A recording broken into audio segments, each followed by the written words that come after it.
Sunday കുളിസീനിട്ടിട്ടുണ്ട്, കണ്ടോളൂ. രാത്രി 8 മണിക്ക് ലൈവ് ഉണ്ട്, കുളിസീനിട്ടിട്ടുണ്ട്. ഇനി ബാക്കി ചെടിക്ക് വെള്ളം ഒഴിച്ചിട്ട് അങ്ങ് അവസാനിപ്പിക്കും. എല്ലാ ടെറസൊന്നും എല്ലാ ആൾക്കാർ നോക്കുന്നുണ്ട്. അപ്പം നിങ്ങൾ കണ്ടോളൂ. ഇന്നലെ ഇങ്ങനെ യൂട്യൂബ് സ്ക്രോൾ ചെയ്തുകൊണ്ടിരിക്കുകയാണ്, മറുനാടൻ എക്സ്ക്ലൂസീവ് വന്നൊരു വീഡിയോ കാണുന്നത്. എന്റെ നഗ്ന വീഡിയോ ഉണ്ടെന്ന് കോളേജിൽ എഴുതി വെച്ചു, പൊട്ടിക്കരഞ്ഞ അധ്യാപിക. ഇതായിരുന്നു ആ വീഡിയോയുടെ തംബ്നെയിൽ. ഒരു അധ്യാപികക്കെതിരെ അവരെ പഠിപ്പിക്കുന്ന കോളേജിൽ ഇങ്ങനെ ഒരു കൃത്യം നടന്നിട്ടുണ്ടെങ്കിൽ അതിനെക്കുറിച്ച് എന്തായാലും സംസാരിക്കണമെന്ന് ഓർത്തുകൊണ്ടാണ് ഞാൻ ആ വീഡിയോ കണ്ടു തുടങ്ങുന്നത്. ശ്രീലു എന്നാണ് ഈ അധ്യാപികയുടെ പേര്. കണ്ണൂരിലുള്ള ഒരു കോളേജിലെ അധ്യാപികയാണ് ഇവർക്ക് ഇവരുടെ കോളേജിലെ മറ്റൊരു അധ്യാപകനിൽ നിന്ന് മോശം അനുഭവം ഉണ്ടായി എന്നുള്ളതാണ് പ്രശ്നം. ഇന്ന് രാത്രി ശ്രീലുവിന്റെ യൂട്യൂബ് ചാനലിൽ അവളുടെ നഗ്ന വീഡിയോ ഉണ്ടായിരിക്കും. എന്ന് ശ്രീലു പഠിപ്പിക്കുന്ന ക്ലാസ്സിന് മുന്നിൽ ചുമരിൽ ഈ പറയപ്പെടുന്ന അധ്യാപകനെ എഴുതി വെച്ചു അത്ര. അതാണ് പ്രശ്നങ്ങൾക്കെല്ലാം തുടക്കം. അങ്ങനെ ശ്രീലു അധ്യാപകനെതിരെ കോളേജ് പ്രിൻസിപ്പലിനും പോലീസിനും ഒക്കെ പരാതി കൊടുത്തു. പക്ഷെ എവിടെ നിന്നും ശ്രീലുവിന് നീതി കിട്ടിയില്ല. മാത്രവുമല്ല, ആരോപണ വിധേയനായിട്ടുള്ള അധ്യാപകനെ കോളേജ് സംരക്ഷിക്കുകയും ചെയ്തു. എന്തായാലും ഒടുവിൽ ഇയാളെ സസ്പെൻഡ് ചെയ്യാനുള്ള ഓർഡർ വന്നു. പക്ഷെ അതിനോടൊപ്പം തന്നെ ശ്രീലുവിനെ കണ്ണൂരിൽ നിന്നുള്ള ആ കോളേജിൽ നിന്നും കോഴിക്കോട്ടേക്ക് ട്രാൻസ്ഫർ ചെയ്യുകയും ചെയ്തു. അങ്ങനെ അതിനെതിരെയുള്ള പ്രതിഷേധവുമായി തിരുവനന്തപുരം സെക്രട്ടേറിയറ്റിൽ കുത്തിരിപ്പ് പ്രതിഷേധത്തിന് വന്ന സമയത്താണ് മറുനാടൻ ശ്രീലുവിനെ പിടിച്ച് ഇന്റർവ്യൂ ചെയ്യുന്നത്. എന്തായാലും ഞാൻ ഇന്റർവ്യൂ മുഴുവനായിട്ട് കണ്ടു കഴിഞ്ഞപ്പോ കോളേജ് അധ്യാപികക്ക് നീതി കിട്ടാൻ വേണ്ടി സംസാരിക്കണമെന്നൊക്കെ അങ്ങനെ ഉറപ്പിച്ചു. എന്നിട്ട് വെറുതെ വീഡിയോയുടെ കമന്റ് ബോക്സ് നിർത്തൂക്കി. കമന്റ് മുഴുവനും സർക്കാരിനെതിരെയാണ്. കണ്ണൂരാണല്ലോ സംഭവം നടക്കുന്നത്. ഈ അധ്യാപകൻ CPM കാരനാവും, അതാണ് അയാളെ സംരക്ഷിക്കുന്നത്. പരനാരുടെ ഭരണല്ലേ, ഇങ്ങനെയൊക്കെ ഇവിടെ നടക്കൂ. ടീച്ചർ വേണമെങ്കിൽ ഒരു പാർട്ടി മെമ്പർഷിപ്പ് എടുത്തോ, എന്നാൽ മാത്രമേ നിങ്ങൾക്ക് നീതി ലഭിക്കൂ. ഇങ്ങനെ പോകുന്ന കമന്റുകൾ എനിക്കും തോന്നി ശരിയാണല്ലോ. ടീച്ചർ ഇത്രയും ഗുരുതരമായിട്ടുള്ള ആരോപണം ഉന്നയിച്ചിട്ട് ഈ അധ്യാപകനെതിരെ വലിയ നടപടിയൊന്നും ഉണ്ടായില്ല. ടീച്ചറാണെങ്കിൽ സ്ഥലവും മാറ്റി. എന്തായാലും പാർട്ടി ഇടപെടൽ ഉണ്ടായിട്ടുണ്ടാകുമെന്ന് ഞാനും ഉറപ്പിച്ചു. അങ്ങനെ കമന്റ്സ് നോക്കുന്നതിനിടയിലാണ് അവിടെയും ഇവിടെയുമായി 1-2 വേറെ കമന്റുകൾ എന്റെ ശ്രദ്ധയിൽപ്പെടുന്നത്. ഇവരെ സപ്പോർട്ട് ചെയ്തോളൂ, പക്ഷെ അതിനു മുമ്പ് ഇവരുടെ യൂട്യൂബ് ചാനൽ ഒന്ന് പോയി നോക്കുന്നത് നന്നായിരിക്കും എന്നായിരുന്നു ഈ കമന്റുകൾ. ഓക്കെ, എന്നാ പിന്നെ ഇവരുടെ യൂട്യൂബ് ചാനലും കൂടി ഒന്ന് ചെക്ക് ചെയ്തേക്കാമെന്ന് ഞാനും വിചാരിച്ചു. അങ്ങനെയാണ് സുഹൃത്തുക്കളെ ഞാൻ ആ ലോകത്തേക്ക് എത്തിപ്പെടുന്നത്. ശ്രീലുമായി ലൈഫ് എന്ന് പറഞ്ഞവരുടെ യൂട്യൂബ് ചാനൽ കണ്ടെത്താൻ വേണ്ടി ഞാൻ ഒരു ഭ്രാന്തനെ പോലെ അലഞ്ഞു. എനിക്ക് എന്തിനു കേടായിരുന്നു. ചാനലിൽ കയറി നോക്കിയപ്പോൾ ആദ്യം തന്നെ കണ്ടത് ഇവരുടെ കുളിസീനാണ്, അതും ഓപ്പൺ എയറിൽ. ചാനൽ മൊത്തത്തിൽ ഒരു 18+ വൈബായിരുന്നു മക്കളെ. ഒന്നും പറയണ്ട, കണ്ട് തന്നെ അനുഭവിച്ചോളി. 1-2 വീഡിയോസ് ഞാൻ പ്ലേ ചെയ്തുതരാം. സൺഡേ കുളിസീനിട്ടിട്ടുണ്ട്, കണ്ടോളൂ. രാത്രി 8 മണിക്ക് ലൈവ് ഉണ്ട്, കുളിസീനിട്ടിട്ടുണ്ട്. ഇനി ബാക്കി ചെടിക്ക് വെള്ളം ഒഴിച്ചിട്ട് അങ്ങ് അവസാനിപ്പിക്കും. എല്ലാ ടെറസൊന്നും എല്ലാ ആൾക്കാർ നോക്കുന്നുണ്ട്. അപ്പം നിങ്ങൾ കണ്ടോളൂ. ഏതാപ്പാ ചിരിലേ. നിങ്ങളും കണ്ടോളൂ എന്നെല്ലാരും വിളിക്കുന്ന കണ്ടാ തോന്നും വല്ല താജ്മഹൽ അങ്ങനെ കാണിക്കാൻ വിളിക്കാന്ന്. എന്താപ്പ കഥ. ഈ കുളി വീഡിയോക്ക് ശേഷം നാളെയും ഇവർക്ക് കോളേജിൽ പോകാനുള്ളതല്ലേ. ഇവര് പഠിപ്പിക്കുന്ന കുട്ടികളൊക്കെ ഇത് കാണുന്നുണ്ടാവില്ല എന്നാണ് ഞാൻ ആലോചിക്കുന്നത്. കുട്ടികളുടെ ഒരു അവസ്ഥയെ. പകല് കോളേജിൽ പോയാൽ അവിടെയും ഇവരെ സഹിക്കണം. എന്നാൽ കോളേജ് കഴിഞ്ഞ് വീട്ടിൽ പോയി മൊബൈൽ എടുത്താൽ അവിടെയും വെളിച്ച് കാട്ടിക്കൊണ്ട് വന്നോളും തള്ള. കഴിഞ്ഞിട്ടില്ല മക്കളെ. ടീച്ചർ യൂട്യൂബിൽ ഒരു കൊട്ടാരം തന്നെ പറഞ്ഞിരിക്കുന്നു. അടുത്ത വീഡിയോ കണ്ടോക്കാം. ഇന്ന് രാത്രി 7:30 ഒരു ഓപ്പൺ ലൈവ് ഉണ്ട്. ലൈവ് എല്ലാ ചങ്കുകളും ചോദിച്ചുകൊണ്ടിരിക്കുന്ന ലൈവ് ഇന്ന് രാത്രി 7:30 ഉണ്ട്. ലൈവ് ശ്രീലുമായി ലൈഫിൽ ലൈവ് ഉണ്ട്, ഓപ്പൺ ലൈവ്.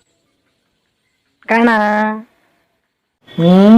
ഓപ്പൺ കുളി കഴിഞ്ഞ മക്കളെ, ഇനി ഓപ്പൺ ലൈവാണ്. ഇത്രയും ഓപ്പൺ ആയ ഒരു ടീച്ചറെ ഞാൻ എന്റെ ജീവിതത്തിൽ ഇന്നേവരെ കണ്ടിട്ടില്ല. വെറുതെ അധ്യാപകനെ സംശയിച്ച്. ടീച്ചർക്ക് ഒരു പരസ്യം ആയിക്കോട്ടെ എന്ന് വിചാരിച്ചിട്ടായിരിക്കും അയാൾ ആ ചുമരിൽ അങ്ങനെ എഴുതി വെച്ചത്. ടീച്ചർ യൂട്യൂബിലൂടെ ഓൺലൈനായി പരസ്യം ചെയ്യുന്നു, മറ്റേ അധ്യാപകൻ ഓഫ്ലൈനായി ചുമരിൽ എഴുതി പരസ്യം ചെയ്യുന്നു. നമ്മൾ ഈ സിനിമാ പോസ്റ്ററൊക്കെ ഒട്ടിക്കില്ലേ, അതേപോലെ. എനിക്ക് തോന്നുന്നത് ഈ അധ്യാപകൻ മിക്കവാറും ഓൾ കേരള ശ്രീലു ഫാൻസ് അസോസിയേഷന്റെ പ്രസിഡന്റ് ആവാനാണ് സാധ്യത. ആരാധന മൂത്ത് എഴുതിയതാവും ഈ അധ്യാപകരുടെ ഓരോരോ കാര്യം. ബാക്കി കണ്ടോക്കാം. ഇന്നാള് ഇന്ന പോലെ ജീവിച്ചോളാന്ന് എവിടെയെങ്കിലും എഴുതി കൊടുത്തിട്ടുണ്ടോ?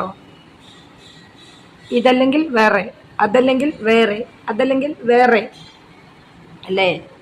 അവളല്ലെങ്കിൽ അവളമ്മ അല്ലേ? അവളെ കിട്ടിയില്ലെങ്കിൽ അവളമ്മ. അതായിരിക്കണം നമ്മളെ പോളിസി. വൈകുന്നേരം ലൈവിൽ കാണാം. കുറച്ച് കാര്യങ്ങൾ പറയാനുണ്ട്. നിങ്ങളുണ്ടാകുമ്പോൾ എനിക്ക് പേടിയൊന്നുമില്ല. നമുക്ക് ചാനലുമായിട്ട് മുന്നോട്ട് പോവാം. ഓക്കെ. ഓക്കേടെ മുത്തേ, ഈ പൊളിക്ക് നമ്മളുണ്ട് കൂടെ. ശ്രീറ മേഡത്തിന്റെ ആ നോട്ട കണ്ടെങ്കിലും സാറേ പെറ്റ തള്ള സഹിക്കൂല. തള്ളക്ക് ടീച്ചർ പണി പോയപ്പോ കിളി പോയി കഴുപ്പ് മൂത്തതാണെന്ന് തോന്നുന്നു. അനങ്ങിയ ലൈവിടലാണ് ഇപ്പൊ പരിപാടി. പണില്ലെങ്കിൽ ജീവിക്കേണ്ട മക്കളെ. എന്തായാലും ടീച്ചറുടെ ഈ വീഡിയോ ഒക്കെ കണ്ടതിന് ശേഷം മറുനാടനിൽ വന്ന് ടീച്ചറുടെ ഇന്റർവ്യൂ ഞാൻ ഒന്നുകൂടെ കണ്ടു. നേരത്തെ സീരിയസ് ആയി കണ്ട വീഡിയോയുടെ ചില ഭാഗങ്ങളൊക്കെ രണ്ടാമത് ഒന്നും കൂടി കണ്ടപ്പോൾ സത്യം പറഞ്ഞാണെങ്കിൽ ചിരി വന്നുപോയി. ടീച്ചറുടെ യൂട്യൂബിലെ പെർഫോമൻസിൽ നിങ്ങൾ കണ്ടുള്ളൂ. ഇനി മറുനാടനിലെ പെർഫോമൻസും കൂടി നമുക്കൊന്ന് കണ്ടോക്കാം. ഞാൻ കണ്ണൂർ ജില്ലയിലെ ഞാൻ ജോലി ചെയ്യുന്നത് കണ്ണൂർ ധർമ്മശാല സർക്കാർ എഞ്ചിനീയറിംഗ് കോളേജ്. അപ്പോൾ അവിടെ ഒരു സെക്ഷൽ ഹരാസ്മെൻറ്റുമായിട്ട് ഞാനൊരു പത്രസമ്മേളനം വിളിക്കാൻ വേണ്ടി പിന്നെ ഇന്നലെ രാത്രി പെട്ടെന്ന് KSRTCയിൽ താഴെ പേപ്പർ വിരിച്ച് കിടന്ന് ഇന്നിവിടെ എത്തി. ഞാൻ പത്രക്കാരെ കണ്ടു. അപ്പം എൻ്റെ മുഖം കാണിക്കുന്നതിനൊന്നും എനിക്ക് പ്രശ്നമില്ല. എന്താ കാരണം ഏരിയയാണെങ്കിലും ഞാൻ പോരാടാൻ തീരുമാനിച്ചിട്ടുള്ളത്. പിന്നെ എന്നാലും മറുനാട് അത് മോശമായി പോയി. എന്നെ മുഖം കാണിക്കണമെന്ന് ടീച്ചർ പ്രത്യേകം എടുത്തു പറഞ്ഞിട്ടു. നിങ്ങൾ എന്തിനാണ് ആ ഫേസ് ബ്ലറാക്കിയത്? ടീച്ചർക്ക് ഒന്ന് ഫേമസ് ആവാനുള്ളതായിരുന്നു. ഈ ചതി വേണ്ടിയിരുന്നില്ല. ഞങ്ങൾ ടീച്ചർ ഫാൻസ് അസ്വസ്ഥരാണ്. ബാക്കി പറഞ്ഞതായിരുന്നു. എൻ്റെ ഭാഗം ക്ലിയർ ആയതുകൊണ്ട് തന്നെയാണ് ഞാൻ വന്നത്. എൻ്റെ ഭാഗത്ത് തെറ്റില്ല. പിന്നെ മുഴുവൻ എവിഡൻസും എൻ്റെ കയ്യിലുണ്ട്. എൻ്റെ കൂടെ ജോലി ചെയ്യുന്ന ഒരാൾ എൻ്റെ നഗ്ന വീഡിയോ ഉണ്ടെന്ന് എൻ്റെ ക്ലാസ്സിൻ്റെ മുന്നിൽ എഴുതി വെച്ചിട്ട് അവനെ കോളേജ് പ്രൊട്ടക്ട് ചെയ്യുന്നു. അയാളെ പേര് അജിത്ത് എക്കെ എന്നാണ്.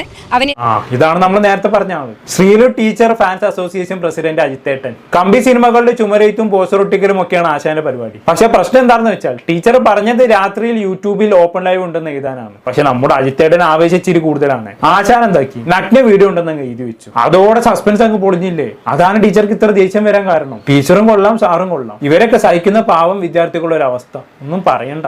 ബാക്കി കണ്ടോക്കാം. അയാൾ എഴുതിയത് എനിക്കൊരു യൂട്യൂബ് ചാനലുണ്ട്. അതെന്താന്ന് പറഞ്ഞാൽ ഈ 30 വർഷം ഒറ്റയ്ക്ക് ജീവിച്ചപ്പോൾ പല പകൽമാന്യന്മാരും കാണുമോ, വരുമോ, തരുമോ എന്ന് ചോദിച്ചിട്ടുണ്ട്. ബന്ധുക്കളായിക്കോട്ടെ, നേതാക്കന്മാരായിക്കോട്ടെ, നാട്ടുകാരായിക്കോട്ടെ. അത് മരിക്കുന്നതിന് മുന്നേ തുറന്ന് പറയാൻ വേണ്ടി തന്നെ തുടങ്ങിയ ചാനലാണ്. അങ്ങനെയാണെങ്കിൽ ഇവിടെ കുറെ തലകൾ റോഡിൽ കിടന്നുരുളല്ലോ. ടീച്ചറുടെ നാട്ടുകാരും വീട്ടുകാരും ഒന്ന് കരുതിയിരിക്കുന്നത് നന്നായിരിക്കും. ടീച്ചർ രണ്ടും കൽപ്പിച്ചാണ്. അടുത്ത ലൈവിൽ ഇനി ആരുടെ പേരാണ് പറയാൻ പോകുന്നത് ദൈവത്തിനറിയാം. ടീച്ചർ പറഞ്ഞത് ആരൊക്കെ എക്സ്പോസ് ചെയ്യാൻ വേണ്ടി തുടങ്ങിയ ചാനലാണെന്നാണല്ലോ അല്ലേ? പക്ഷെ ചാനൽ എടുത്ത് നോക്കിയാൽ ഇവരുടെ പേക്കൂത്ത് മാത്രമേ കാണാനുള്ളൂ എന്നുള്ളത് വേറെ കാര്യം. എന്തോ ബാക്കി കണ്ടോക്കാം. ഞാൻ 2 മാസമായിട്ട് പല ചാനലുകാരെ വിളിക്കുന്നുണ്ട്, സ്റ്റേഷനിൽ കയറി ഇറങ്ങുന്നുണ്ട്. ഞാൻ 164 കൊടുത്തു. CCTV എവിഡൻസ് നഷ്ടപ്പെടുമെന്ന് പേടിച്ചിട്ട്. ഇത്രയായിട്ട് ഒരു മെയിൻ ചാനലുകാരോ ആരും ഞാൻ വിളിച്ചിട്ട് മൈൻഡ് ചെയ്തില്ല. പിന്നെ ചെറിയ പത്രക്കാരൊക്കെ കൊടുത്തു.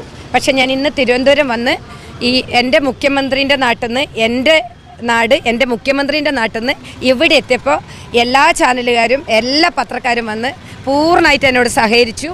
ഞാൻ പറയുന്നത് കേട്ടു. അവർ എന്താന്ന് വെച്ചാൽ അവർക്ക് കഴിയുന്ന രീതിയിൽ ഹെൽപ്പ് ചെയ്യുന്നു വാക്ക് പറഞ്ഞിട്ടുണ്ട്. അത് ശരി. ടീച്ചറുടെ യൂട്യൂബ് ചാനൽ കാണുന്നത് വരെ ആ വാക്കിനൊക്കെ ആവശ്യം ഉണ്ടാവുള്ളൂ എന്നുള്ളതാണ് എനിക്ക് തോന്നുന്നത്. കണ്ടു കഴിഞ്ഞാൽ ഈ പറഞ്ഞ വാക്ക് തന്ന മീഡിയക്കാരൊക്കെ ടീച്ചറെ കണ്ട തിരിഞ്ഞോടാനാണ് സാധ്യത. ബാക്കി പറഞ്ഞിട്ട് എന്തായാലും എന്നെന്തിനാ ദ്രോഹിക്കുന്നത്? എനിക്ക് 2 മക്കളുണ്ട്. അവരെ മുന്നിൽ എനിക്ക് ജീവിക്കണ്ട? എനിക്ക് നാണുമാനില്ല.